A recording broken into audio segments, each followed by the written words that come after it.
Chicken tandoori খেতে ইচ্ছা করছে, তাও আবার গোটা মুরগির। বাট ঘরে কি করে বানাবে বুঝতে পারছো না। চলো আজকে তোমাদেরকে শিখিয়ে দিই ঘরে কি করে হোল চিকেন তন্দুরি তোমরা বানাবে। ফার্স্টে চিকেনকে ভালো করে কাটস লাগিয়ে চিকেন তন্দুরি মশলা বা ঘরোয়া যে চিকেন কষার মশলা হয় সেগুলোকে দিয়ে ভালো করে ম্যারিনেট করে রেখে দেবে। আর ম্যারিনেশন কিন্তু মিনিমাম 2 থেকে 3 ঘন্টা করে রাখতে হবে।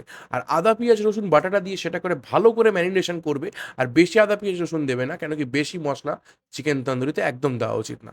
তারপরে ভালো করে ম্যারিনেশন করে রেখে দিবে 2-3 ঘন্টা। 2-3 ঘন্টা পরে যখন বার করবে উপর থেকে একটু ছাতু দিয়ে নেবে, কেন কি অনেক সময় জল বেরিয়ে যায়। আর আমরা একটা প্যানে করবো, তাই জন্য আমাদেরকে একটু ভালো করে ছাতু দিয়ে ম্যারিনেশনের পরে আরেকবার একটু মাখিয়ে নিতে হবে। তন্দুরি করার সময় এতে হাত পা না খুলে যায়, ওই জন্য ভালো করে দড়ি দিয়ে বেঁধে নিয়ে একটা ননস্টিক প্যানকে ভালো করে হিট করে বসিয়ে দেবে। চিকেনটা দেওয়ার 5 মিনিটের মধ্যেই লো ফ্লেম করে ঢেকে দিয়ে একদম আস্তে আস্তে আঁচ অনুযায়ী করবে।